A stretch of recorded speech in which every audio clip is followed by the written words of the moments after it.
I mean, the biggest thing is don't be afraid to take risks. Scared money doesn't make money.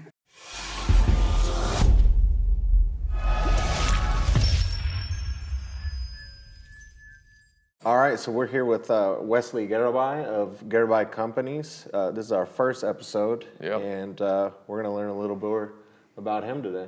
Yeah, perfect. Thank you guys for having me today. Yeah, dude. Appreciate you being here. Yeah. Cool. So I guess, go ahead. Yeah. Well, I mean, Corey and I have been thinking about doing this. We just wanted to like start sitting down with people that are, business owners or doing something in the community. One thing that we're always interested in. So just kind of wanted to sit down and pick your brain. Cool. So. Yeah, I guess we could start with, what was your first business? Why did you get started with that? Yeah, so I guess I'll kind of start even a little bit before that. I was Manhattan is home now. I was born and raised in Dallas, Texas, and that's kind of where I grew up. I don't remember it because I don't remember the first business because I was still a little young, but my parents will tell me that one of my first businesses was a dog walking business. And I was my parents were both had a business. They were entrepreneurs when I was growing up, so I kind of grew up in and around that environment, I guess you could say. And so I wanted to make some money or something, and they're like, well, what do you want to do? And I said, well, I'll walk people's dogs. So we made up a bunch of flyers, and my dad went with me around the neighborhood, and I started sticking flyers indoors. And how old were you when you think you started doing that? So we moved up to Manhattan when I was right around 9-10 years old. So I was probably 6 or 7 years old, maybe. Like I said, I don't remember it too much, but my parents tell me the story, and so technically that would probably be one of my first businesses. Yeah, and I hear that from a lot of entrepreneurs. Like, they say, shoveling snow or like doing little things like that. They just always had that kind of in their mind, like, if I want something, I got to go out and work for it and start now. So that's pretty cool. So yeah, that's kind of, I guess, what I would consider my first business. As I got a little bit older, my mom was kind of a yard fanatic. She was always mowing the yard. Even when we lived in Dallas, she'd mow the yard every other day. She kept that thing looking crispy. So I knew about the yard business a little bit. We'd help out with our church mowing there every week, kind of mowing the grass. So I was still younger. I probably would have been 10, 11, 12. And with those riding mowers, you have to be a certain weight. I wasn't heavy enough, so they'd stack blocks on the seat so that I could ride the mower and stuff. So that was kind of my first intro into being in and around lawn mowing and things like that. Which is always a good thing. I mean, because at any age you could start doing that. And it's, not too risky for being so young.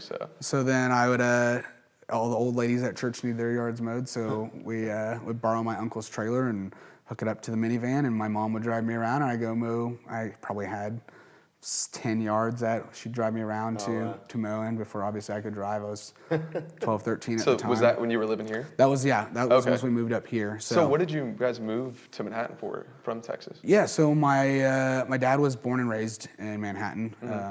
The house that my parents live in, where our shop is at, is actually the house that my grandfather built. Oh, okay, gotcha. My mom was born and raised in Minnesota. When she turned 18, she headed as far south as she could, which is Texas. And when my dad graduated from K-State, he had a degree in mechanical engineering and moved to Dallas to work for Texas Instruments. He did some, it was involved in like military stuff, so he kind of got to do some of the cool infrared things like that. Right, because that's a pretty big name. That's like you see Texas Instrument on a lot of stuff. Yeah, most commonly seen on calculators. Yeah, that's right. That's right. But they're a large business that does all sorts of different things. So they met down in Dallas, had my brother and I, and then we moved back up here in late 2003.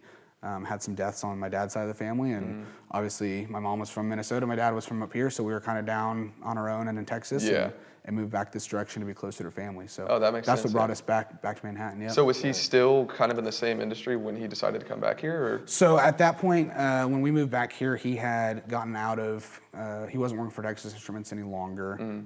He had originally started a autoresponder company with a couple other gentlemen. And then ended up going into internet home marketing. Okay. Auto response. Is that sort of like a marketing thing as well? So if you're familiar with like email autoresponders. Yeah. He and a couple other guys were kind of one of the first ones that went into that business even before the big one now is I think it's AWeber. Okay, yeah. So they were in that business. Well, especially before. at that time, I feel like nobody was really thinking about that too much. Because I feel like internet was still No, kind it of... was that. Yeah, that was like kind of the early on in the internet Yeah. space. So that was, I mean, they were kind of first into that business, and yeah, they were making. I mean, the revenue from that was like in the millions per month. Yeah, that's crazy. So yeah, they So were bringing in. has he always had that kind of like mindset of being ahead of the curve of everything, you think? Yeah, he has, and kind of part of our conversation I feel like we'll get into is one of our businesses is kind of ahead of that curve. So yeah, he's always kind of had kind of more of the entrepreneurial spirit. Yeah. My grandfather owned a welding shop and was kind of an entrepreneur for himself. And it's just it's trickled down to you guys now. Yep, it sure has. That's pretty cool. Yeah, So we can get back to the mowing business real quick, but so at 12 you had about 10 yards. Like, when do you think? Like, you probably didn't have a business name at that time. You were just kind of doing it here and there. So we were Alien Lawn Care Service. Out of this world. Yeah. So you Nice. were, That's perfect. So yeah. Wow. One of those. I was a young guy looking on the internet and a lawn mowing business names, and Alien Lawn Care Service Out of This World caught my eye, and that's what I was to begin with. So, So was it just you mainly, or? So yeah, my mom would drive me around, and it was just me mowing yards, pushing. So you'd have to be yards mowing and weed eating and all that. Yep, I did all of it. So we had, like I said, we had our 7-10 yards. We'd go around once a week and service. That's nice, especially that young. Just at least having that money coming in. Yep. Yeah, that's pretty nice to start. I don't know what I use that money for, but I think actually, and I take that back, I was using that money, reinvesting it back into better equipment. So that's what I was using as that a money kid, for. you'd usually think that they'd be getting video games or something like Right. that. And that's one thing about business. You really, all the revenue that you have, at least starting off, you have to invest it right back into it, which is what kids probably wouldn't normally think about. So growing up, I wasn't. At the time, didn't think it was cool, but looking back at it now, my parents didn't allow us to have video games in the house. So you had to be outside. We were fortunate enough they bought us dirt bikes. So nice, we were there was not a whole lot of video game playing going on. It was more outside. I was involved in Boy Scouts, things like that. So. I feel like honestly, like we were kind of like the last generation that played outside.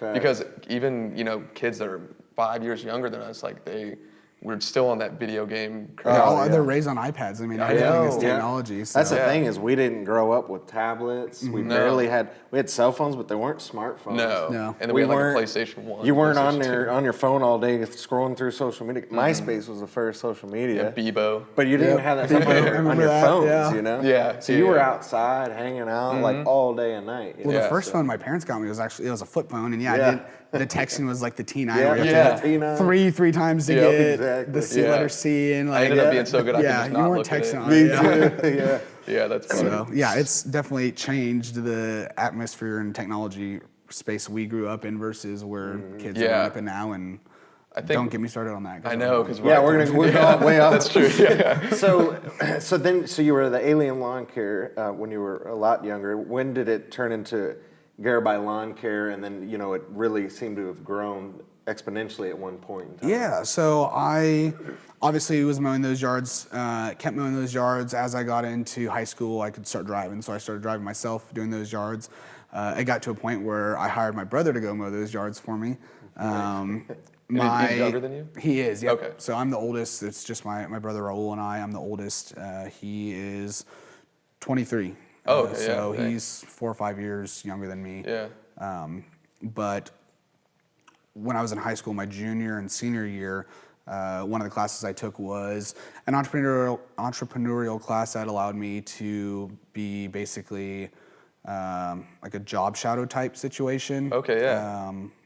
I don't know what I'm looking for there, but I was actually working in a real estate office for that class, and kind of got to know the real estate business a little bit, and decided that's kind of what I wanted to do.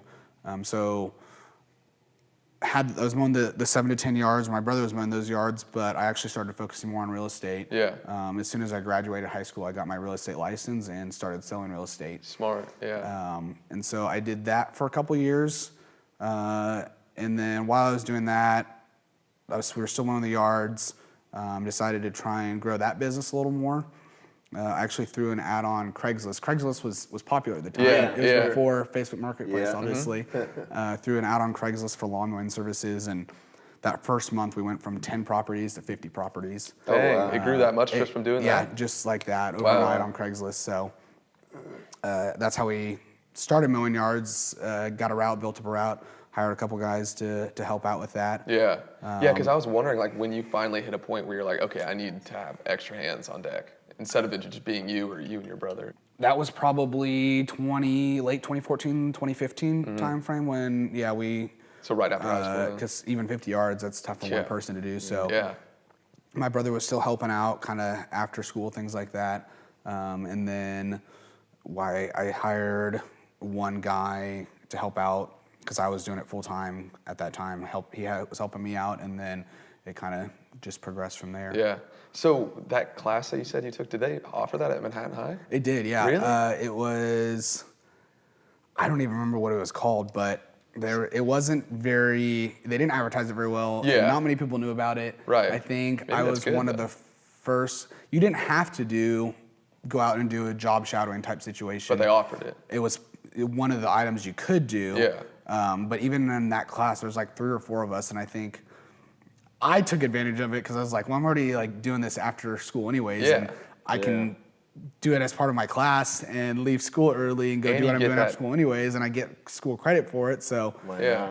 I took advantage of that. I think That's I did crazy. it both semesters my senior year. I didn't know they offered that. That's one thing that, we didn't have that at Rock Creek. I know, but that's one thing that most schools nowadays just don't, like, teach kids. It's like that entrepreneurial kind of thing. I feel like, well, the education system, don't get me started on that either. Yeah. There's a lot of life lessons that I think kids need to know, Mm-hmm. and it's just not, I mean, you learn about obviously your English, your math, your stuff that they've basic been- things, but life experiences, Yeah, things that exactly. you need to know, how to do taxes, how to change a Yeah. tire. And things I like didn't that know aren't really any taught. of that. Like, I wasn't taught any of that. And it wasn't until like years after high school I was like, wow, they really got one over on me, didn't Yeah, they? and there's not any really good place to go learn that either. It's No. not like, oh, you can take a class at the community college on how to do your taxes. Yeah. Like, there's- And those are like real things, especially when it comes to owning a business. You have to know like all the write-offs and all, stuff like that, all the little details about it.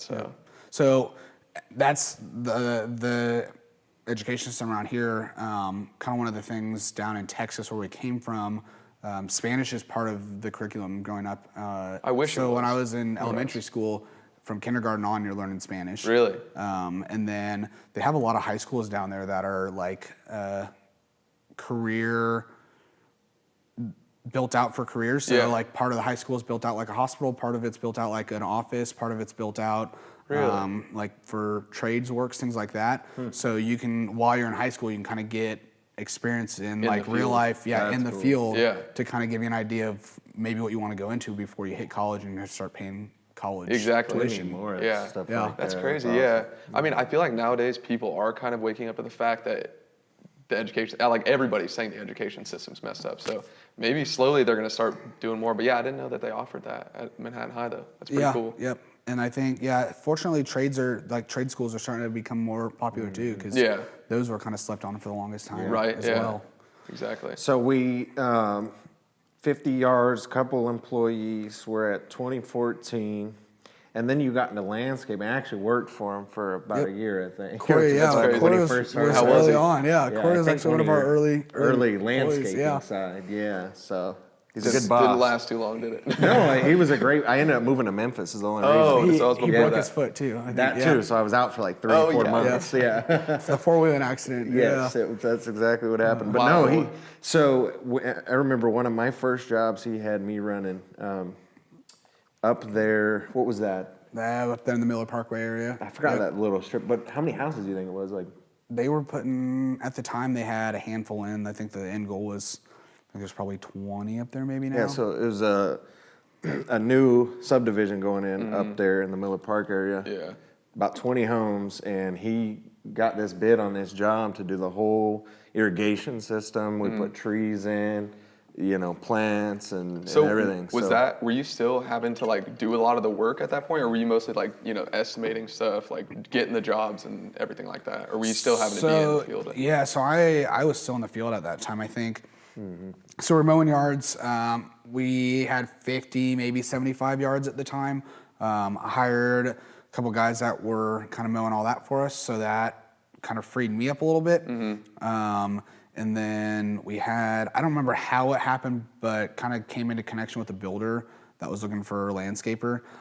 I didn't know much about landscaping. I mean, I was mowing yards, so I knew that, but they needed full landscape, sod, seed, irrigation. Irrigation was one thing. I mean, I could figure out sod and seed, and I can figure out plants and plant beds and all that stuff, but irrigation's a little bit of a different animal. Yeah, so. no, I've seen them like having to like dig under and like do all that. Like, Yep, all the pipes, running pipe, Mm-hmm. connecting pipe, doing all the wiring. So I actually went to a school put on by a manufacturer of irrigation parts. I went out to Colorado for a week and went to school for a week and learned how to build systems. And when I got back, fortunately, I had worked for a golf course at one point, so I had the connection with the owner is Wildcat Creek, the owner over there, and so he would help me out. He helped me out on the first few systems that we did to kind of make sure I was doing it right, and kind of lead me through the process because he had been in and around that space. Exactly, yeah, especially for time. golf courses and stuff like that. So that's kind of how we did that, and then that kind of progressed into the beginning of what became the landscaping side of the business. Yeah, that's crazy.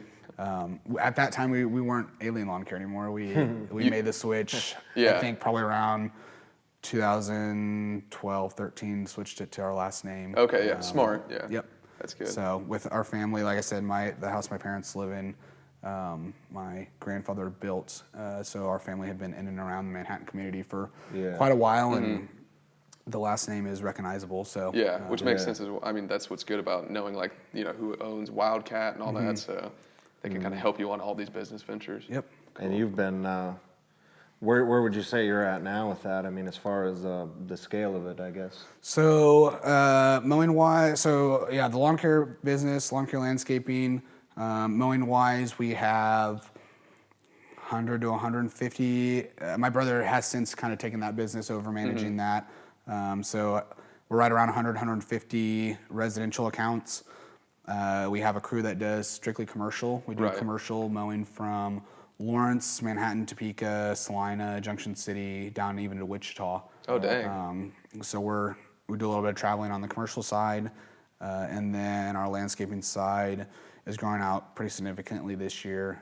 That side, we do full installs, retaining walls. Right, I drainage actually work. saw one of your ads on Facebook for the retaining walls and stuff like that. So that's kind of a whole nother business, right? Kind of. So it's still that's still kind of associated with the lawn care and landscaping. Yeah. But I don't know if you want me to kind of get into the other businesses yet, or No, it's up to you. Because I think it was like Earthworks or something. Yep. Earthworks. So our site work side of our portion of our business, the site works we do demolition, excavation, and then we were doing that stuff, demolition, excavation. We were bidding a lot of demolition jobs. Wow. We started losing. We weren't winning very many of them. We could do. It wasn't the labor, it wasn't the equipment. Where we were losing out on our bids was the material haul off. Yeah. We were having to hire trucking. We were having to hire roll-off dumpsters, things like that. Right. And so we were like, well, why don't we get our own truck and just haul it ourselves? I mean, that makes in order to be able to compete, we need to have our own equipment. So in late 2020, we bought our first roll-off truck and 5 roll-off dumpsters. That's smart. I remember I was working at a painting company at that time, and I remember we were doing a remodel of a house, and one of their biggest things was that there weren't enough like dumpsters to be able to be rented or something. So they had to rent it for longer because if they gave it back, then they wouldn't be able to rent it again for so long. I don't know why, and COVID probably messed everything up, but. And so obviously the plan with the dumpsters when we bought that truck and 5 dumpsters was to service our own needs, do our own hauling. Well, it quickly turned into renting out to contractors, to homeowners, things like that. Yeah. And, so that we got that started, bought our first truck in late 2020. And then now we're here I want to call it late 2023. We have 2 brand new trucks, and we went from 5 dumpsters, we're now at 36 dumpsters. Dang. Wow. And Holy continually adding. We started the year with 15 dumpsters and have added 21 since January 1. Oh, wow. That's crazy. That's so crazy. That So- business kind of took off. Yeah. So that's Garibay dumpster rental. Wow. So that's about 3 different businesses already. So yeah, Garibay Lawn Care and Landscaping, which was the first one. That kind of transpired or moved into some of the earthwork, siteworks space. Right. And then to feed that, we needed dumpsters, which started the dumpster company. So That makes sense, yeah. that's kind of how we got into Garibay Lawn Care, Landscaping, Garibay Siteworks, and Garibay Dumpster Rental. Okay, Oh, wow. yeah. That's awesome. That's so And then you've cool. always been kind of in the real estate. So did you kind of get out of real estate and then back into it? So I got my license, became officially licensed 2014. Sold actively for a year, and then when I started the lawn care business, kind of stepped away from it a little bit. I still had some involvement in it. Yeah. Was trying to figure out what I wanted to do with that business, and then I actually kind of got back into it again, selling as a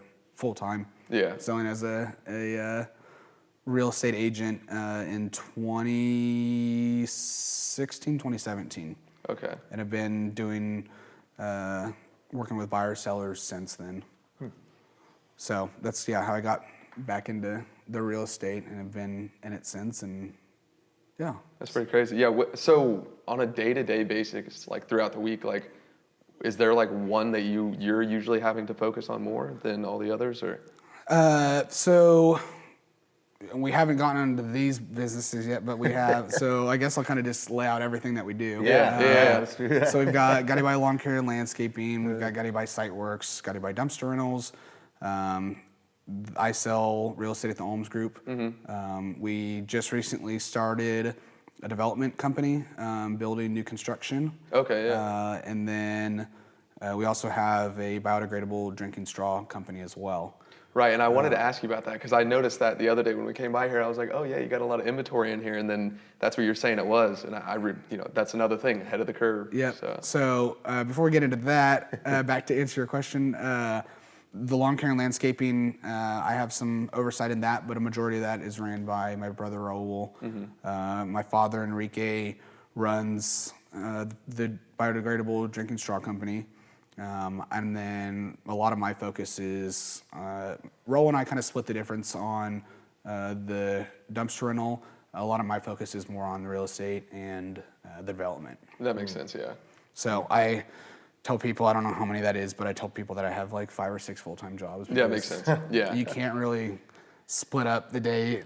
Is this, and this. I mean, everything happens, life happens. And Yeah. You're managing all all blends, of it at once. All blends together. Yeah. Wow. So do you have to like meet with your brother and your dad kind of like regularly just to go over like how the businesses are going and everything? Yep. So we have a lot of, like, throughout the week, we'll have short 15, 20-minute sit-downs and kind of take care of things that need immediate attention. And then usually once a week we try and sit down for an hour or so and kind of just cover everything, see where everything's at, see what's coming up for the week, kind of all that. Yeah, that makes sense.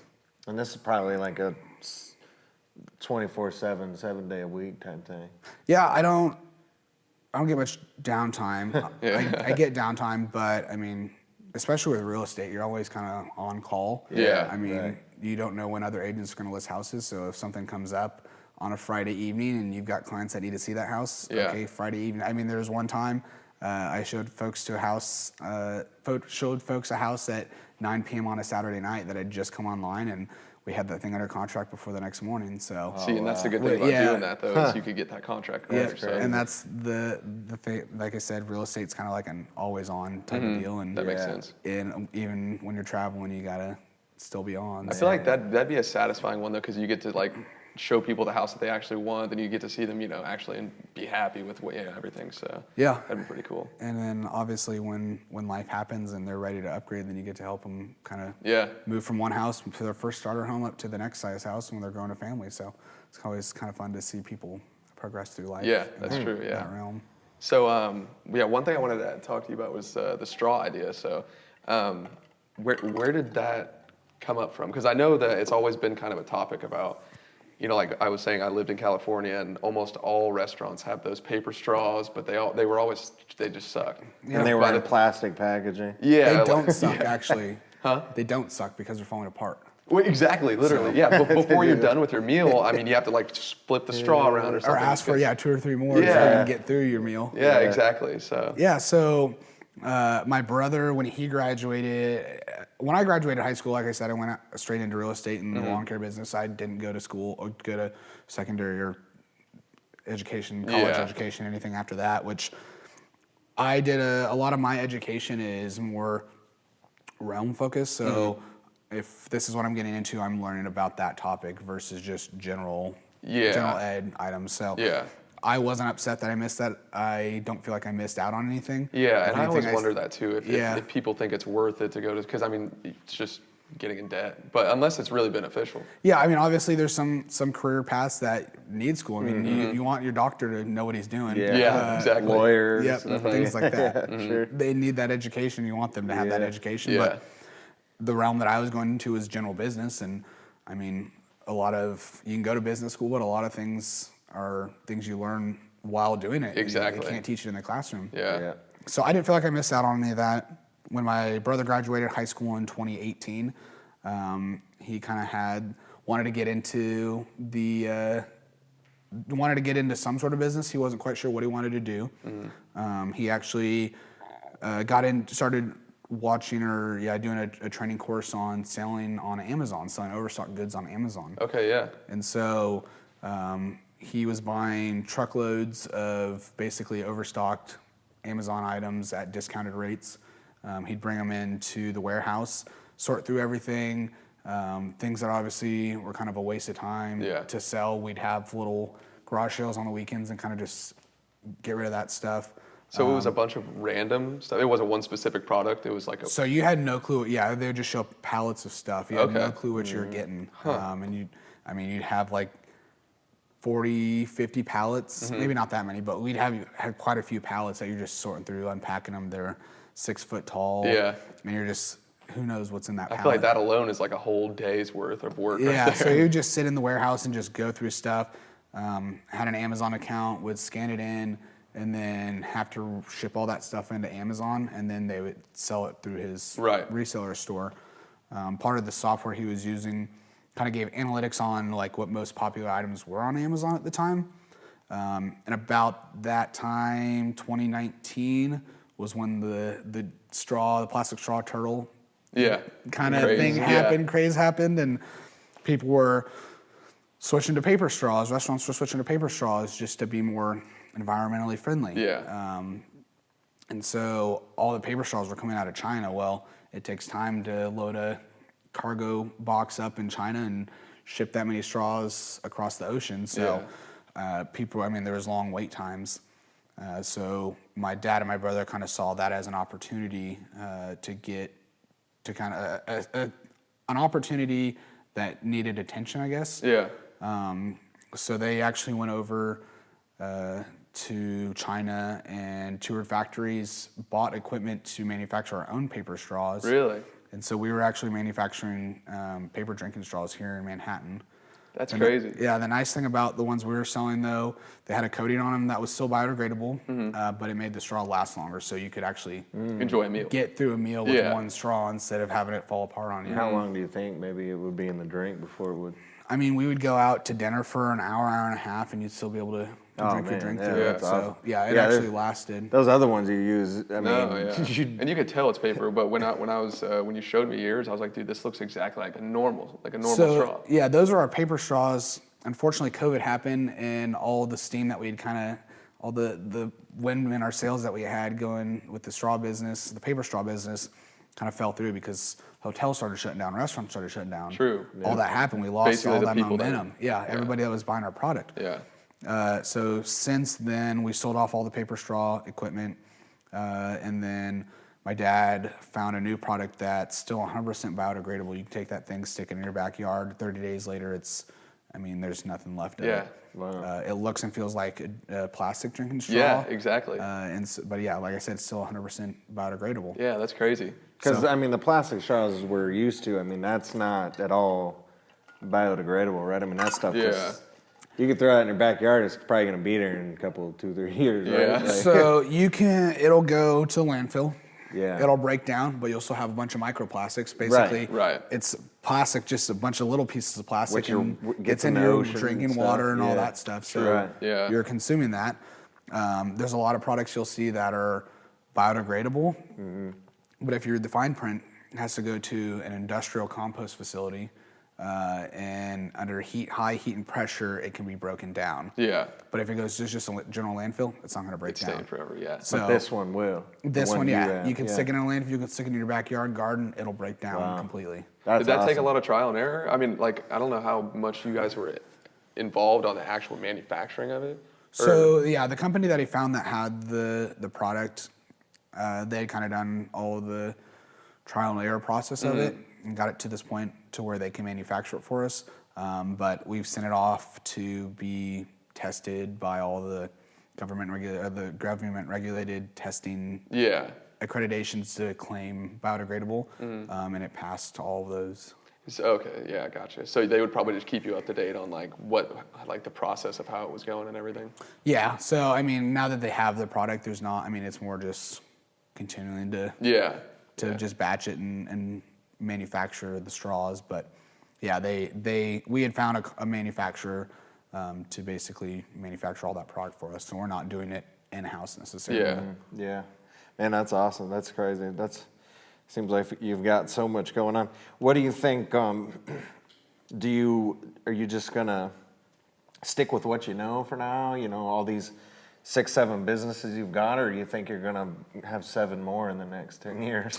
That's tough to say. I've always got new ideas, new things that I want to try. Sometimes things are successful, sometimes they're not. It's a lot of it's part of being an entrepreneur is just the trial and error. So we've got some things in the works that we're kind of excited about.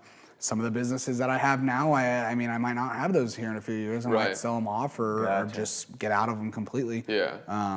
But yeah, it's tough to say. I'm always trying to find more ways to obviously to make money. So could be always changing, you know. Yep. Just you think you're just probably just always going to be in some sort of business, huh? Just and so it's most of our businesses. It's my dad, my brother, my mom, and I. All of our businesses are family owned and operated. So yeah, that's great. Yeah, I'm fortunate enough that we all get along. Yeah, right. Exactly. Because that's always a big thing. Yeah. That could be hard, I'm sure. No, that's great. That's fantastic. Cool. I don't know if you got anything else or if you want to talk about anything else. Well, I guess where could anybody find contact your businesses or anything like that? So yeah, we're on. I mean, a lot of the socials: Facebook, Instagram. We're starting to learn the TikTok space and kind of the reels and all that. It's a hard one to wrap your head around because you sit there and you're like, well, what little videos could I do like every day for this? Yeah, I sit and watch that content pretty regularly, more than I probably need to. Yeah, everybody. Right. But I gave my brother the hardest time for this for the longest time because he's like, what are you doing? Watching TikTok. Yeah. Why are you wasting your time watching TikTok? Well, there's actually some things. Sometimes the videos on there are wasting your time and energy, but sometimes there actually is some pretty informational things on there. Exactly. So finally, I broke and downloaded TikTok, and I'm like, well, yeah, there's a lot of stuff on here that I'm just watching for entertainment, but there is a lot of actual good information on here as well. It all depends on what you like. Like I see a lot of entrepreneurship and so it's all depends on how much you it just gives you what you want basically. So it all kind of goes, obviously it's all metrics, and the more content you watch of one thing, it starts to show you more of that. I see all kinds of lawn care videos all the time, like on my reels and TikTok and stuff. It's lawn care stuff, but it's satisfying. Yeah, too. it's cool. All because you liked one. And I swear, these things get 20, 30,000 views. Every single lawn care video I'm seeing, I'm like, damn, that could be another revenue source for you, that's pretty cool. Yeah, so I can consume that media, but I'm creative, but don't have the creativity in that space to sit and generate that content. I agree, and what sucks is that's marketing nowadays. Yeah, absolutely. It's there's no more TV or even if you get a billboard or stuff like that. Nobody's going to the newspaper. Yeah, I mean none of that stuff. Everything is online. People are engaging with you through media. And quick. That's why those small short videos are always the way to go. Oh yeah, you lose. I mean, the longer you see people post 30-second videos, and I mean, people lose focus after 5, know. 10 seconds. Yeah. So you got to It's- make it quick and get your content to them. Short form Get media the- is yeah, key message out nowadays.